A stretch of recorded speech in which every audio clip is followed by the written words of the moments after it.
자, 우리 교재 285페이지예요. 매매입니다. 매매. 자, 매매에서는 매매 예약하고 계약금 그리고 매도인 담보 책임, 환매 이 네 가지 파트를 정리해 두시면 좋겠습니다.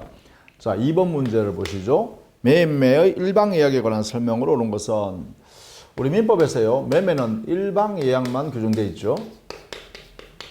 그래서 이 예약은 전부 채권 계약이다. 언제나 예약은 전부 채권 계약입니다. 즉 본 계약을 체결할 의무를 각자가 부담하고 있는 것이죠. 기본적으로. 그래서 채권 계약입니다. 그 다음 일방 예약이라는 것은 우리 민법이 이렇게 추정하죠.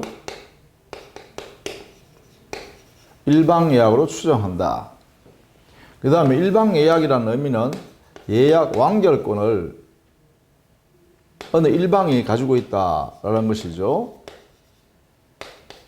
일방이 보유한다. 여기에 일방 예약이라는 것은 형성권이죠. 자, 그래서 우리는 1번 매매 일방 예약은 물권행위가 아니라 채권행위다. 이렇게 해야 되죠. 2번 매매 일방 예약은 상대방이 매매를 완결할 의사를 표시하는 때 매매 효력이 생긴다. 이게 바로 완결권 행사죠. 이 완결권은 형성권이기 때문에 일방적으로 의사표시하게 되면 일방의 의사표시가 있으면 매매 계약이 확정적으로 완성하죠. 그래서 2번이 옳은 지문입니다. 3번 예약 완결권을 행사 기간 내에 행사하는지에 관해 당사자의 주장이 없다면 법원이 이를 고려해야 할 수 없다. 자, 이것은 형성권에 관한 행사 기간은 제척 기간에 적용을 받죠. 제척 기간 원칙적으로 규정이 없으면 10년 내에 행사하도록 되어 있죠. 그리고 이 제척 기간이 경과했는지 안 했는지는 법원이 직권으로 조사하는 것이다. 이렇게 해석해야 되죠. 직권. 따라서 당사자가 주장하지 않아도 적용해야 되죠. 자, 4번. 매매 예약이 성립한 이후 상대방의 예약 완결권 행사 전에 목적물이 전부 멸실되어 이행 불능이 된 경우에도 예약 완결을 행사할 수 있다 했는데 후발적 객관적 불능이 되었다라고 하면 실현 불능하게 됐죠. 그렇죠? 그러니까 예약 완결권을 해서 매매 계약을 체결할 수가 없죠. 불능이 됐으니까. 자, 그다음에 5번에 매매 예약 완결권은 당사자 사이에 그 행사 기간을 약정하지 않은 경우 그 예약이 성립한 날로부터 5년 내일 행사해야 한다. 10년이죠. 약정이 없으면 10년 내에 행사해야 되죠. 4번의 이 불능은요, 매매가 체결되기 전에 예약 완결을 행사하기 전이니까 그러면 원시적 불능이 되겠죠. 원시적 불능이니까 이것은 무효로 확정돼 버리고 따라서 매매 계약은 행사할 수 없다. 이렇게 되겠죠. 자, 계약금에 관한 내용은요.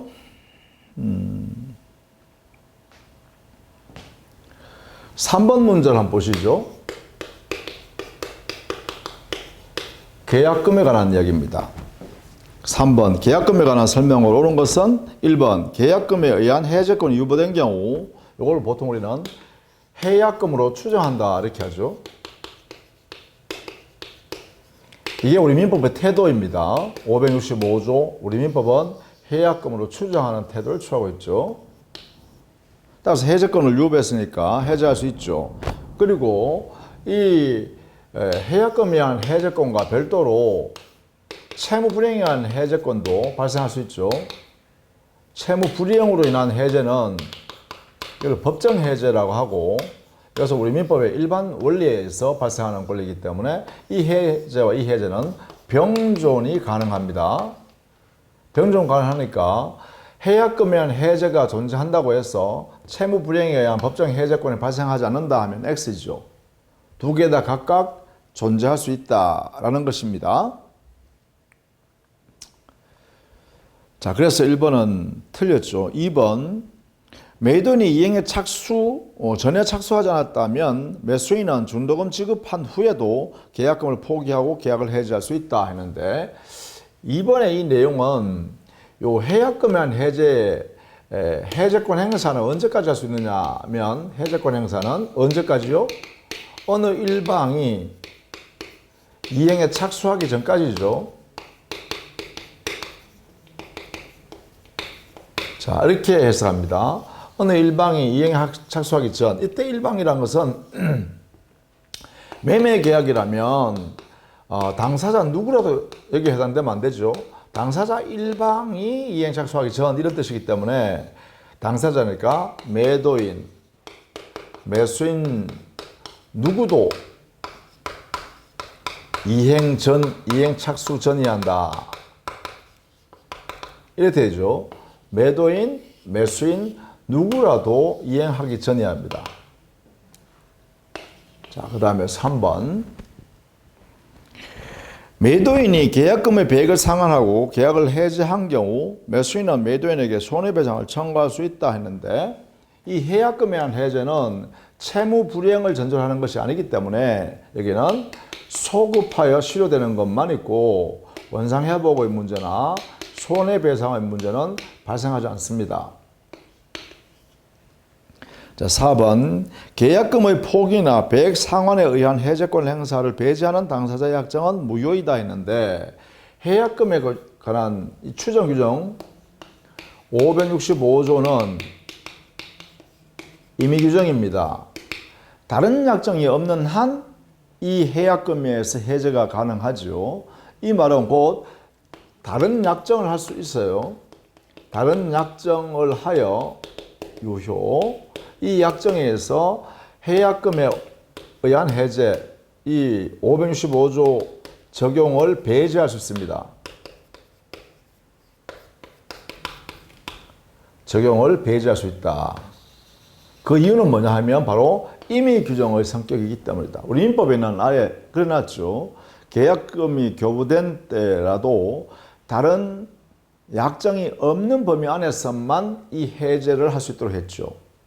565조 조문이에요. 다른 약정이 없는 한 해제할 수 있다 이랬단 말이에요. 그러면 그걸 반대해서 가면 다른 약정을 해버리면 해제할 수 없다 이래 되겠죠. 따라서 그 의미는 바로 565조는 임의 규정이다 이런 뜻입니다. 5번.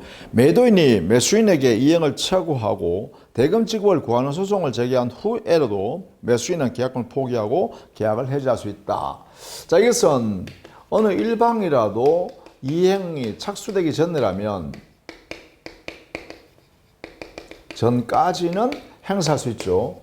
해제권을 행사할 수가 있다 이 말이죠. 그러면 여기에 매도인이든 매수인이든 이행에 착수하기 전이면 됩니다. 이때 이행에 착수라는 것은 뭐 일부 이행이든 전부 이행이든 이러한 이행에 착수가 있으면 여기에 해당되는 것이고, 또 직전 행위인 전제 행위까지도 이행에 착수가 된다 이렇게 해석하죠. 여기에 들어간다. 따라서 이런 사정이 없다면 여전히 해제권 행사가 가능하다 이런 뜻입니다. 따라서 5번이 옳습니다. 즉 매도인이 매수인한테 소송을 제기해서 이행하라 청구 소송을 제기했다 하더라도 매도인도 아직 이행에 착수하기 전이고 매수인도 아직 이행에 착수하기 전이라면 여전히 계약금에 의한 해제가 가능하다 이렇게 되죠. 따라서 5번이 옳은 질문입니다. 자, 이런 내용을 가지고 우리는 사례 문제를 하나 풀어볼까요? 9번 문제를 한번 볼까요? 9번. 갑은 자신의 X 부동산에 관하여 매매 대금 3억 원, 계약금 3천만 원을 하는 계약을 을과 체결하였다. 갑과 을이 3억의 매매 계약을 하면서 이렇게 계약금으로 3천만 원을 교부하였다. 그러면 교부했으니까 이건 뭐예요? 계약금 계약이 완성되었죠. 요물 계약이니까. 계약금 계약은 요물 계약입니다. 요물 계약이고 종된 계약이죠. 따라서 계약금이 교부되어야만 계약금 계약이 성립되고 565조가 적용된다. 이렇게 해야 되죠. 자, 이런 상태에 있는데 틀린 것은 했죠. 1번. 을이 계약금의 전부를 지급하지 않으면 계약금 계약은 성립하지 않는다. 그렇죠. 1번은 바로 요 물계약이기 때문에 옳은 지문입니다. 1번 옳다. 2번 을이 계약금을 지급하였더라도 정당한 사유 없이 잔금 지급을 지체한 때에는 갑은 손해배상을 청구할 수 있다. 자, 여기에 해제 내용이요. 565조에 의하여 해제를 했을 때는 이 해제는 소급표만 인정되고 원상회복할 의무나 손해배상할 의무는 생기지 않습니다. 채무 불이행을 전제로 해서 해제하는 것이 아니기 때문에 그래요. 또 주고받은 게 없으니까 원상회복도 안 되죠. 이렇게. 자, 그래서 옳다.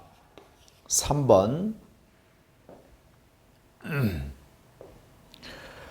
갑과 을 사이의 매매 계약이 무효이거나 취소되더라도 계약금 계약의 효력은 소멸하지 않는다. 이 3번이 틀렸죠. 바로 이게 계약금 계약은 종된 계약이다. 이렇게 했잖아요. 종된 계약이란 것은 매매 계약인 주된 계약의 효력과 운명을 함께 하죠. 주된 계약과 운명을 같이 해야 돼요. 따라서 매매 계약이 어떤 사유로 무효가 되었다라고 하면 이 종된 계약인 계약금 계약도 함께 무효가 되었다. 이렇게 돼야 되죠. 따라서 3번 틀렸네요. 4번. 을이 갑에게 지급한 계약금 3천만 원은 중도금으로의 성질을 가진다.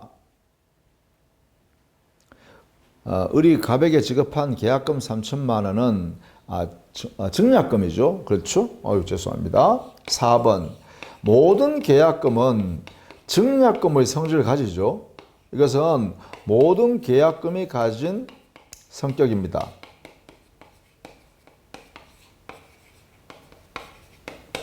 모든 계약금이 가지고 있는 성질이 바로 증약금이다. 즉 약정이 존재한다는 증거 역할은 최소한 하고 있다. 이렇게 보는 거죠. 그래서 4번은 옳은 질문이네요. 5번. 을이 계약금과 중도금을 지급한 경우 특별한 사정이 없는 한 갑은 계약금의 배액을 상환하여 계약을 해지할 수 없다. 이 5번이 바로 어느 일방이라도 이행에 착수가 있으면 드디어 565조에 의한 해제권 행사할 수 없다는 뜻이죠. 이행에 착수가 있기 때문에. 따라서 매도인이 이행에 착수했든 또는 매수인이 이행에 착수했든 간에 양 당사자 누구든지 이행에 착수했다면 이 매도인과 매수인 모두는 더 이상 565조 해약금에 의한 해제는 할 수가 없다 이 말입니다. 따라서 일방의 이행 착수가 있어버리면 그러면 해제권, 즉 565조에 의한 해제권을 행사할 수 없다. 이렇게 정리해 두시면 되겠습니다. 자, 그 다음에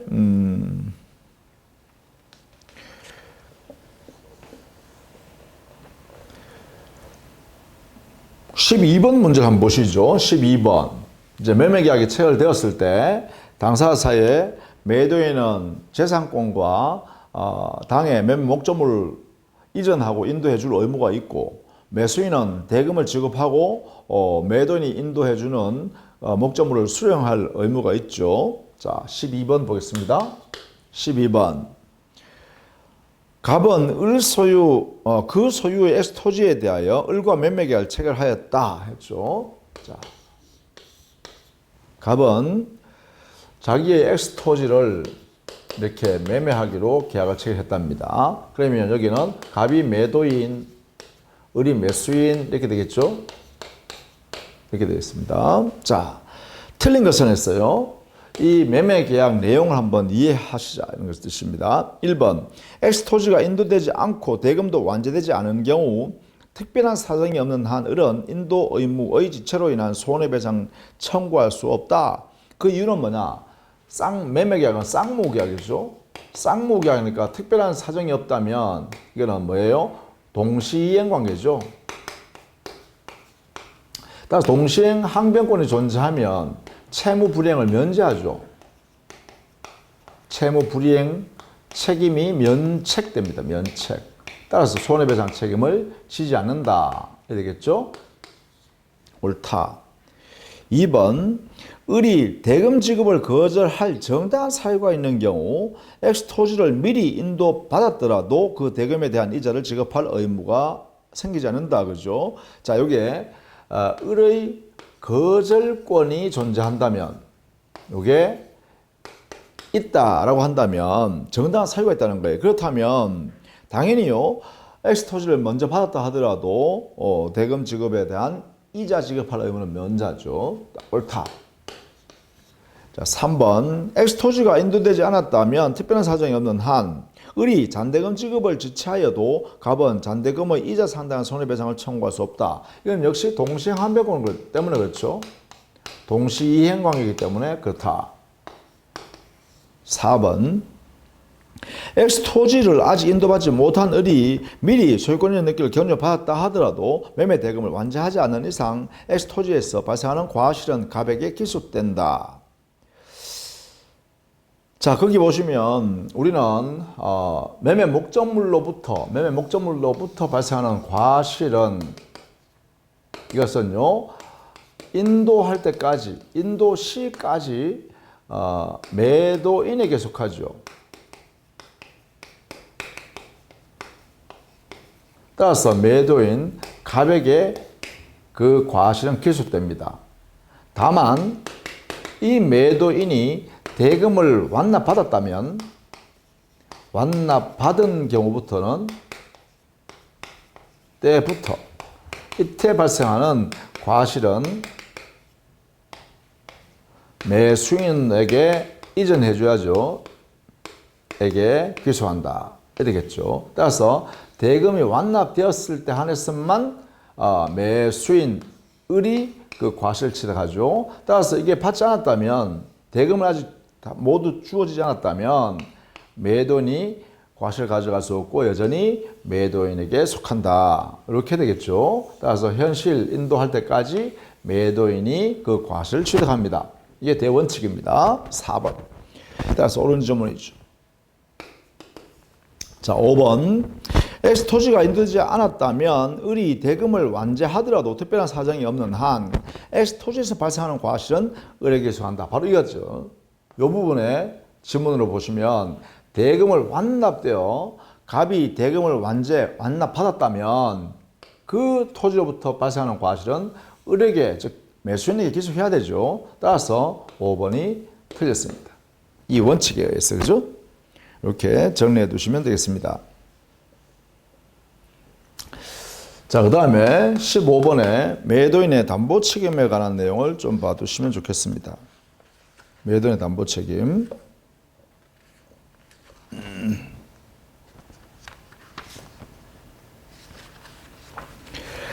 민법상의 매도인의 담보 책임에 관한 설명이다. 다음 다소리 설명으로 틀린 것은 했죠. 자, 1번에 매도인의 담보 책임은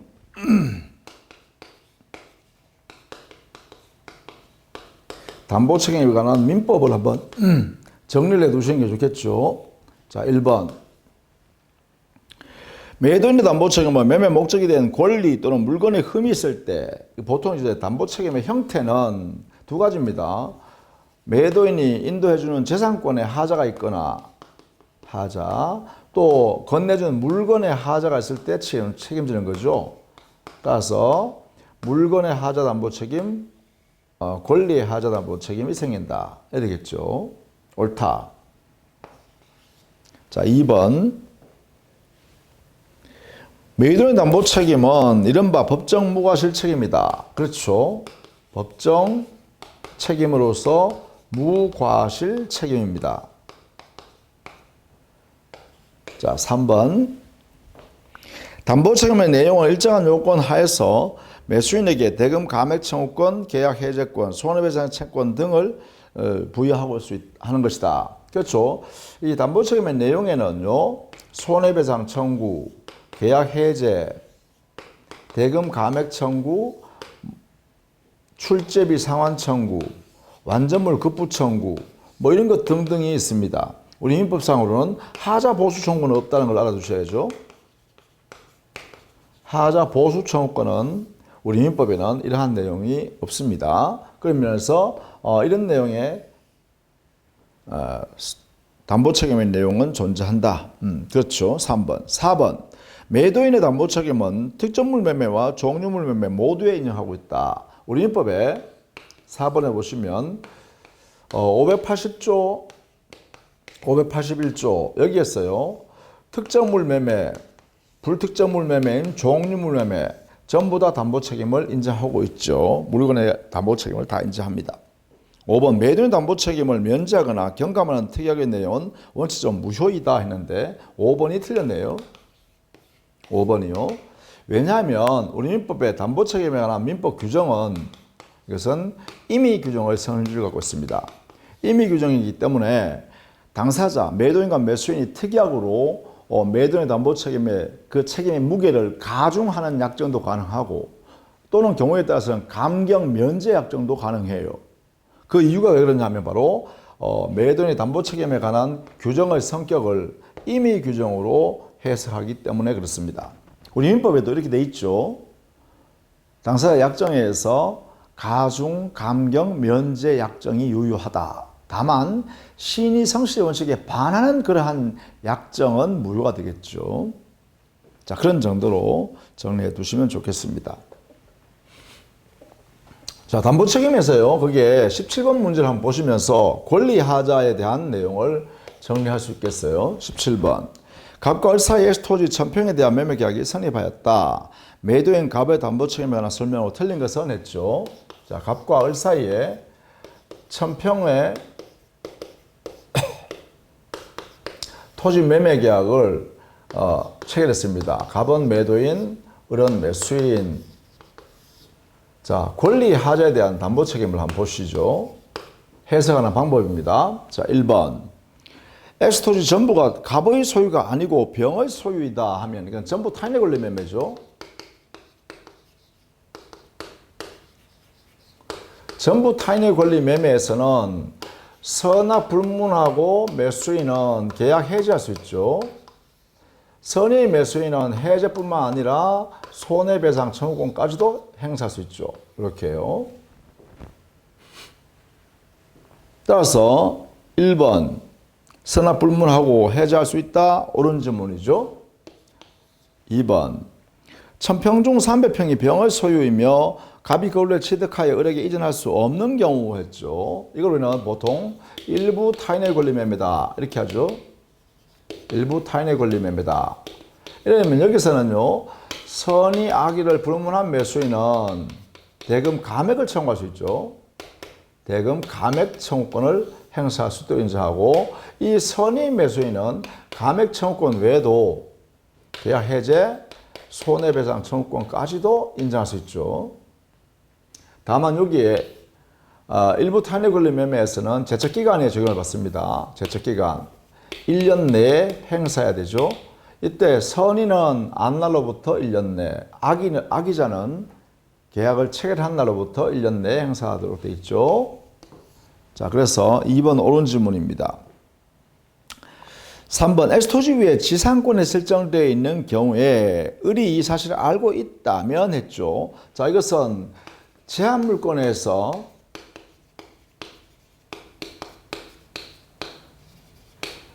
제한되어 있는 경우요. 이때는 선의의 매수인만 목적을 달성할 수 없으면 계약 해제. 그렇지 않으면 일반적으로는 손해배상을 행사할 수 있죠. 손해배상 계약 해제권을 인정해 줍니다. 선의의 매수인에게만 인정합니다. 4번. 그래서 알고 있다면 안 되겠죠. 이게 선의의 매수인이어야 되니까. 자, 그 다음 4번. 갑을이 천평의 수량을 지정하여 매수하였으나 X토지가 실제로는 800평밖에 되지 않는 경우 했죠. 수량 지정 매매죠. 천평에 관한 수량을 지정해서 매매했는데 여기에서 수량이 부족하네요. 이때는 수량이 부족하다는 사실을 매매 계약 당시에 모르고 매수한 사람만 대금 감액을 청구하거나 경우에 따라서는 계약 해지하고 손해배상을 청구할 수 있죠. 여기는 선의 매수한 자만 보호합니다. 따라서 을이 선의 매수인일 때 한해서만, 즉 부족 사실을 모르고 산 경우에만 인정되겠죠. 그런데 거기 보니까 자신의 선악을 묻지 않고 대금 감액을 청구할 수 있다 했으니까 이 부분은 틀렸다, 그죠? 선의 매수인에 대해서만 대금 감액 청구권을 행사할 수 있다 이렇게 해야 되죠. 따라서 4번이 틀렸습니다. 5번 X 토지 위에 저당권이 존재하여도 그 사실만으로는 담보 책임 문제가 발생하지 않는다. 자, 5번의 경우 저당권 존재만으로는 이것만 가지고는 담보 책임이 발생할 여지가 없다. 저당권 전세권의 행사가 즉 경매가 실현됨으로 인하여 매수인이 당해 매매 목적물의 소유권을 취득할 수 없거나 또는 취득한 소유권을 상실한다라고 할 때만 담보 책임이 발생하는 거죠. 따라서 저당권 존재만 가지고는 담보 책임의 문제가 생기지 않는다. 이것도 꼭 알아두셔야 됩니다. 자, 우리는 권리의 하자에서는 선의 악이 불문한 매수인이 보호되는 매매 형태는 세 가지가 있다겠죠. 이 세 가지 꼭 알아두셔야 돼요. 전부 타인의 권리 매매나 일부 타인의 권리 매매에서 여기는 선악 불문하고 계약 해제를 인정하죠. 여기는 선악 불문하고 대금 감액을 인정합니다. 그리고 저당권 전세권의 행사로 인한 경우 인한 때 이때도 선악 불문하고 매수인은 계약 해지하고 손해배상을 청구하거나 경우에 따라서는 출제비 상환 청구를 할 수 있도록 하고 있죠. 자, 요 내용은 반드시 알아둬야 합니다. 선악 불문한 매수인이 보호되는 즉 담보 책임이 인정되는 경우에는 전부 타인의 권리 매매, 일부 타인의 권리 매매, 저당권 전세권의 행사로 인한 경우, 즉 경매 실행이 되어진 경우 이때 한해서만 이렇게 요 범위 안에서 선악 불문하고 매수인은 권리를 행사할 수 있다. 이 외에 권리 하자에 대해서는 거래 당시에 모르고 거래한 선의 매수인만 보호받는다. 이렇게 정리해 두셔야 되죠. 자, 그렇게 정리를 꼭 해 두셔야겠습니다. 17번 문제요. 이걸 통해서 우리는 쭉 담보 책임에 관한 내용들을 살펴봤습니다. 그 밑에 있는 내용들을 여러분 또 꼭 한번 살펴보시고요. 23번 문제 한번 가볼까요? 23번.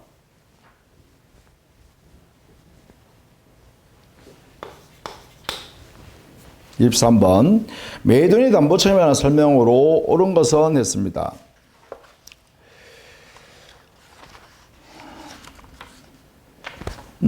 거기에요.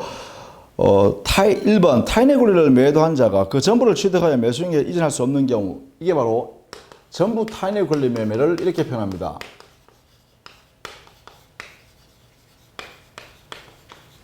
전부 타인의 권리 매매.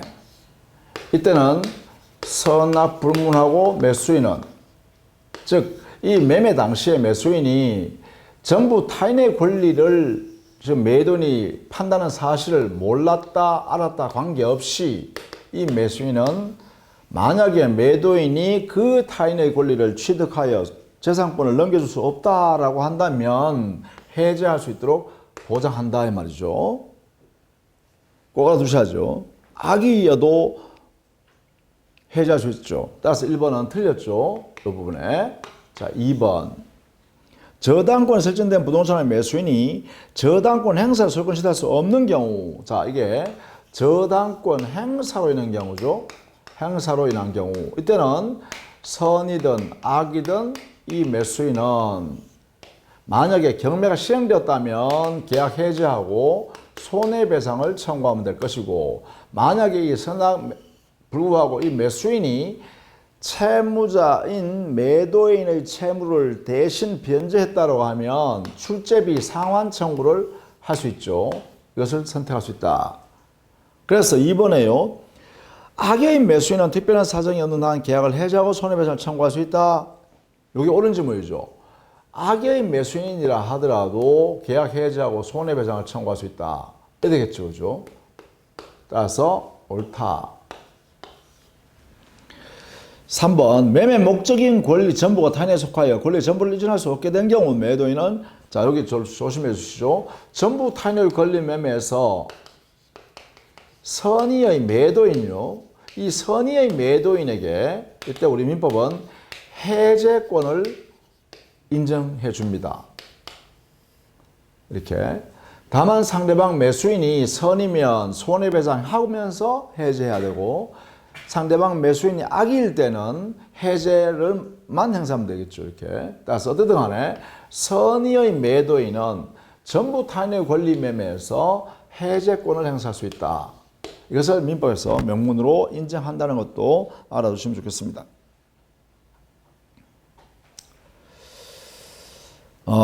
그 다음에요,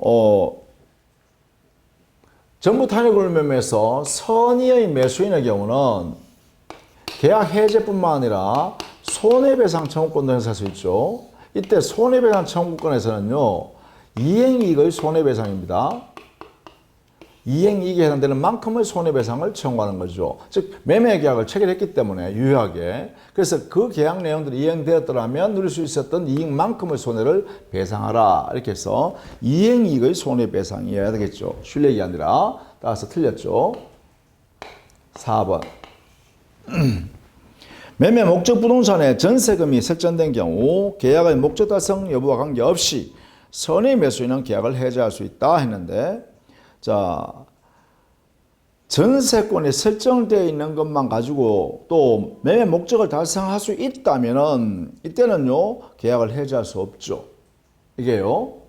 자, 즉 전세권이 설정되어 있다는 것만 가지고는 매매 목적에 담보 책임을 물 수 없는데요. 자, 이게 선의의 매수인이 있을 수 있죠. 이런 게 설정되어 있다는 사실을 모르고 거래한 매수인요. 이런 경우에는 손해배상 청구, 그 다음에 계약 해제권을 행사할 수 있는데, 다만 이 해제권이 인정되려고 그러면 매매 목적을 달성할 수 없는 경우에 한해서만 그렇습니다. 목적 달성 불가능. 달성이 불가능할 때, 그때 계약 해제권을 행사할 수 있다. 이렇게 해야 되죠. 따라서 틀렸죠. 자, 5번. 권리 일부가 타인에게 속하는 경우 선의 매수인이 갖는 손해배상 청구권은 계약한 날이 아니라 이 사실 안 날로부터 1년 내에 행사해야 되죠. 선의 매수이니까. 자, 선의의 매수인은 선이었으니까 몰랐잖아요. 몰랐으니까 안날로부터 이렇게 해석해야 됩니다. 기산점을 이렇게. 악의 매수인에게 만약에 제척기간 적용을 받는다라고 한다면 알고 있었으니까 이 사람은 어떻게 해요? 계약한 날로부터 해야 되겠죠. 이거는 계약한 날로부터일 것이고 이거는 안날로부터다. 이렇게 해요. 이렇게 해야겠죠. 해석을 할 때.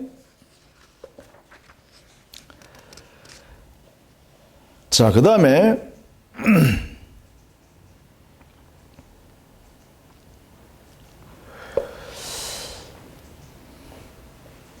25번 문제를 한번 보시겠습니까? 이 25번은 판례의 태도를 꼭 기억해야 되기 때문에 그렇습니다. 25번.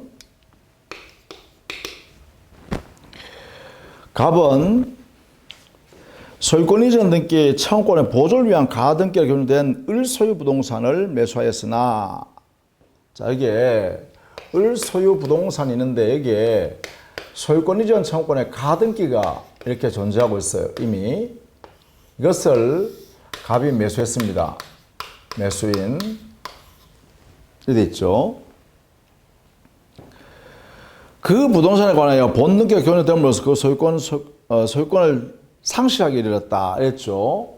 자, 이자가 매수인이 소유권 이전 등기 이렇게 했다 하더라도 가등기되어 있는 소유권을 샀다 말이죠. 매매를 통해서. 자, 그런데 가등기권자가 본등기를 시행해버리면, 소유권 본등기를 시행해버리면 이 가등기 명의자가 소유권 취득해버리고 여기에 있는 소유권 등기는 직권 말소되죠. 이렇게. 직권 말소되어서 소유권을 상실하게 되죠. 그럼 이때는 이 매수인은 매도인 갑에 대해서 담보 책임을 물 수 있다 이 말입니다. 여기에 담보 책임을 져라 이렇게 해석하는데, 이때 우리 민법에 규정이 명문 규정이 없으니까 여기에는 바로 저당권, 전세권의 행사로 인하여 매수인이 권리를 취득할 수 없는 경우에 담보 책임, 이 규정을 여기에 담보 책임이라는 규정을 여기에 유추 적용한다. 이렇게 해석합니다. 따라서 이때 이 매수인은 우리가 저다운 형성 행사로 인한 경우에는 매수인이 선이든 악이든 관계없이 매수인은 어떻게 한다겠죠?